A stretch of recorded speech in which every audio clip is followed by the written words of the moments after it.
এই সবকিছুর পেছনে যে রাজনাথ রয়েছে এবার জেনে গেল স্বয়ংভ।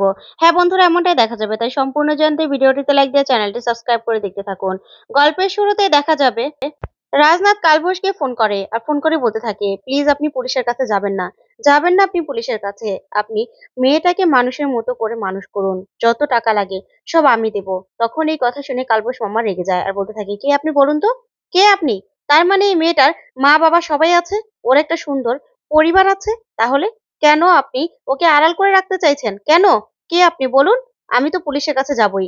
আর সবকিছু পুলিশকে বলবো। তখনই রাজনাথ অনুরোধ করতে থাকে আর বলতে থাকে, না, এই মেয়েটার ঘোর বিপদ।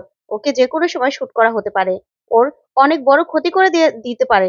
তাই তো আপনার কাছে আমি পাঠিয়ে দিয়েছি। আপনার কাছে দিয়েছি। আপনি ওকে মানুষ করবেন। আপনার কাছেই এই ছোট্ট ফুটফুটে মেয়েটা বড় হবে।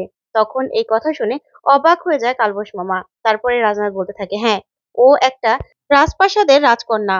২১ বছর পরে আপনার কাছ থেকে এই রাজকন্যাকে আমি নিয়ে নেব। তখনই কালবোস মামা বলতে থাকে, কেন? ওর মা বাবা? ওর মা বাবা কোথায়? তখনই রাজনাথ বলতে থাকে, দেখুন, ওর মা থেকেও না থাকার মতোই। আর ওর বাবা যদি ওকে পায় তাহলে আঁকড়ে ধরে বাঁচতে চাইবে। তাতে ওর বাবাকেও মেরে ফেলতে পারে। ওকে আর ওর বাবাকে একবারে শেষ করে দিতে পারে। এই কথা শুনে কালবোস মামা চমকে যায় আর বলতে থাকে, কি বলছেন আপনি? তখন রাজনাথ বলতে থাকে, হ্যাঁ, তাই তো আপনাকে আমি অনুরোধ করছি। ওকে সবার চোখের আড়ালে রেখে আপনি ওকে বড় করবেন। ওকে বড় করে তুলুন। ওর ওর মতো করে ওকে বড় করে তুলুন। ২১ বছর পরে আপনার কাছ থেকে আমি ওকে নিয়ে নেব। তারপরে ওর রাজ সিংহাসনে ও বসবে। যা শুনে কালবোস মামা অবাক হয়ে যায়। তারপরে রাজনাথ ফোনটা কেটে দিলে কালবোস মামা বলতে থাকে, হ্যালো, হ্যালো শুনুন। কিন্তু কোনো কথাই আসে না। তখন কালবোস মামা দুর্গার কাছে গিয়ে বলতে থাকে, হ্যাঁ রে মা, তুই এখন থেকে এখানেই থাকবি। এখানেই থাকবি তুই। তোকে আমরা মানুষ করব। সবাই মিলে তোকে রক্ষা করব। এই বলেই আশ্রমের ছেলেমেয়েদের ডেকেই কালবোস মামা বলতে থাকে, এখন থেকে সবাই মিলে ওকে বড় করব। সবাই মিলে ওকে রক্ষা করব। ঠিক আছে? এই বলেই সবাই হাসতে থাকে। ওইদিকে দেখা যাবে দিব্যিয়া চন্দ্রনাথকে বলতে থাকে, কে করলো এই কাজ? কে সরালো ওই মেয়েটাকে? কে সরালো? তখনই চন্দ্রনাথ বলতে থাকে, সেটাই তো। আমাদের লোকের ওই মেয়েটাকে তুলে নেওয়ার কথা ছিল। কারণ বাড়িটা পুরো ফাঁকা হয়ে গিয়েছিল। সবাই বেরিয়ে গিয়েছিল। কিন্তু সেই সুযোগে কে সরালো ওকে? কে? তখন দিব্যিয়া বলতে থাকে, সেটাই তো বলছি। কে সরালো এই মেয়েটাকে? কে সরালো? আপনি তো তার উত্তর দেবেন। কারণ আপনাকে যে চালাচ্ছে সে কিন্তু আপনাকে ছেড়ে দেবে না। আপনাকে কিন্তু তার কৈফিয়ত দিতেই হবে। না হলে কিন্তু একটা কানা পয়সাও আপনি পাবেন না। তখনই চন্দ্রনাথ বলতে থাকে, সেটাই তো। না, আমাকে তো খুঁজে বের করতেই হবে। খুঁজে বের করতে হবে। কেউ আমাদের পিছনে থেকে খেলছে খেলাটা। সেটা তো আমি বুঝতে পারছি। কেউ খেলছে। তখনই দিব্যিয়া বলতে থাকে, শুনুন, দরকার হলে চিরুনি তল্লাশি করবেন। তখন চন্দ্রনাথ বলতে থাকে, কিন্তু চিরুনি তল্লাশিটা করব কোথায়? সেটাই তো বুঝতে পারছি না। তখন দিব্যিয়া বলে, সেটা তো আমি বলে দিতে পারবো না। সেটা আপনি খুঁজে নেবেন যে কোথা থেকে আপনি চিরুনি তল্লাশিটা করবেন। কিন্তু আপনাকে কিন্তু ওই মেয়েটাকে বের করতেই হবে খুঁজে। মেয়েটাকে খুঁজে বের করতেই হবে। না হলে যে সর্বনাশ হয়ে যাবে। তখনই এই কথাতে চন্দ্রনাথ বলতে থাকে, সেটাই তো দেখছি। আমাকে তো খুঁজে বের করতেই হবে। না হলে তো চলবেই না।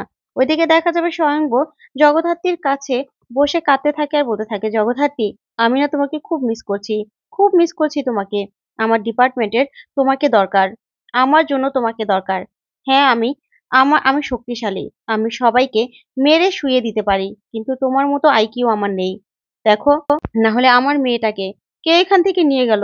দুর্গাকে কে নিয়ে গেল? তুমি ঠিক বের করতে পারতে। তুমি ঠিক বলতে পারতে। কারণ তোমার আইকিউর জন্য তুমি আমার অফিসার।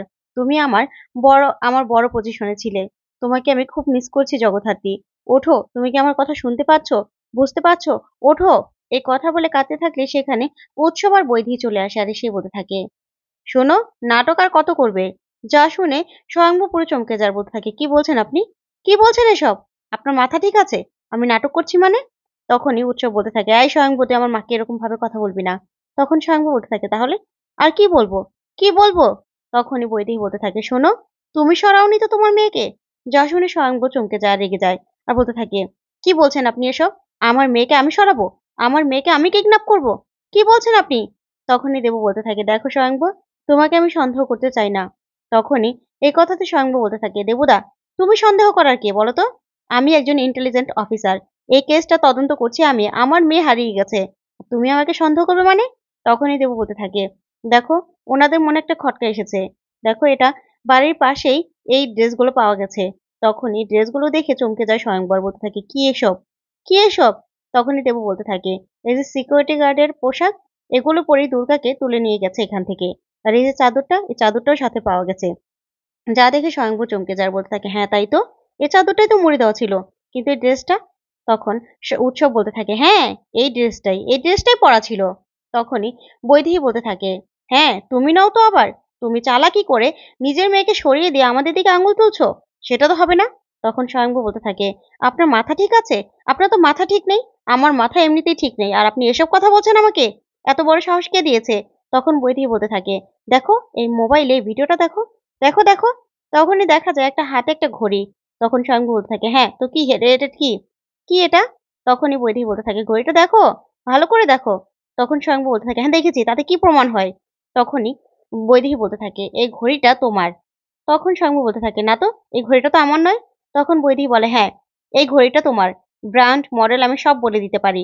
তোমার হাতে একদিন এই ঘড়িটা ছিল, তুমি আর জগদ্ধাত্রী কোথাও ঘুরতে যাচ্ছিলে, তখনই এই ঘড়িটা তোমার হাতে ছিল। তখনই স্বয়ংবর মনে পড়ে যায়। তখন বলতে থাকে, হ্যাঁ আমার মা আমার মা আমার বাবাকে দেওয়ার জন্য কিনেছিল, কিন্তু সেই ঘড়িটা আমি মাঝে মাঝে পড়তাম, তাতে কি প্রমাণ হয়? তখনই বৈদেহী বলতে থাকে, দেখো সেই ঘড়িটাই হাতে, আর তুমি অস্বীকার করছো যে তুমি তুমি দুর্গাকে সরাওনি। তখনই স্বয়ংবু বলতে থাকে, আমার ঘড়িটা? এই বলে নিজেদের ঘরে যায়। গিয়ে সে ঘড়িটা খুঁজতে থাকে। তখনই বৈদেহী এসে বলতে থাকে, কই ঘড়িটা খুঁজে পেলে? তখন স্বয়ংবর বলতে থাকে, না পাইনি। তখনই উৎসব স্বয়ংবর কলার চেপে ধরে আর বলতে থাকে, তোর এত বড় সাহস, তুই নিজের মেয়েকে লুকিয়ে রেখে আমাদের দিকে আঙুল তুলছিলি আর নাটক করছিলি? তখনই স্বয়ংবর বলতে থাকে, উৎসব কলাটা ছাড়, উৎসব কলাটা ছাড়। তখন উৎসব বলে, না ছাড়বো না। তখনই স্বয়ংভু উৎসবকে মারতে থাকে। তারপরে দেবু এসে দুজনকে ছাড়া আর বলতে থাকে, কি করছো তোমরা, কি করছো এসব, কি শুরু করেছো? তখন স্বয়ংভু বলতে থাকে, দেখো আমার মাথা এমনিতেই ঠিক নেই, তোমরা কেন এসব কথা বলছো সেটাই তো বুঝতে পারছি না। তখন বৈদেহী বলতে থাকে, চোর তো আমরা ধরেছি, চোর ধরে ফেলেছি, নিজে চুরি করে আবার আমাদের দিকে আঙুল তোলা, এবার তো এর উচিত শিক্ষা হবে। ঠিক তখনই সেখানে সানভি এসে বলতে থাকে, মম কি করছো বলো তো, কি করছো? কি করছো এসব? কেন করছো তুমি? একজন রোগীর ঘরে এরকম করা একদম উচিত নয়, একদম না। তখনই সেখানে চন্দ্রনাথ এসে বলতে থাকে, কি বৌদি, তুমি নাকি চোর ধরেছো? তখন বৈদেহী বলতে থাকে, হ্যাঁ চোর ধরেছি তো, কিন্তু স্বীকার করছে না। তখনই স্বয়ংভু বলতে থাকে, দেখুন আপনারা কিন্তু মাত্রা ছাড়িয়ে যাচ্ছেন, অতিরিক্ত করছেন, আপনাদের নামে কিন্তু আমি মানহানির মামলা করতে পারি। যা শুনে বৈদেহী আর উৎসব সেখান থেকে চলে যায়। তখনই স্বয়ংভু বলতে থাকে, আমি যে এখানে আসিনি সেটা তো শিওর, কারণ আমি তখন জগদ্ধাত্রীর সাথে অ্যাম্বুলেন্সে ছিলাম, আর দেবুদা আর কৌশিকীদি তারা তো তারা তো সাক্ষী ছিল। তখন দেবু বলতে থাকে, হ্যাঁ তাই তো, স্বয়ংভু তো সেখানে ছিল, এখানে তো আসার কথা নয়। তখন স্বয়ংভু বলতে থাকে, কেউ একজন খেলছে সেটা আমি বুঝতে পারছি, কিন্তু কে খেলছে সেটাও আমি বুঝতে পারছি। এই বলে স্বয়ংভু সেখান থেকে চলে যায়।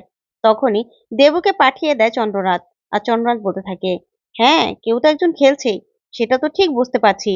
তখনই স্বয়ংভু বলতে থাকে, হ্যাঁ আপনাদের না সবাইকে আমি ডিপার্টমেন্টে টেনে নিয়ে যাব, ডিপার্টমেন্টের সবাইকে নিয়ে তারপরে গণধোলাই দেব, তারপর দেখব যে কে বাচ্চাটাকে সরিয়েছে, সেটাই সেটাই খুঁজে বের করব আমি। তো বন্ধুরা, আজকের আপডেটটি তোমাদের কাছে কেমন লাগলো কমেন্ট করে জানাতে ভুলবে না। ধন্যবাদ।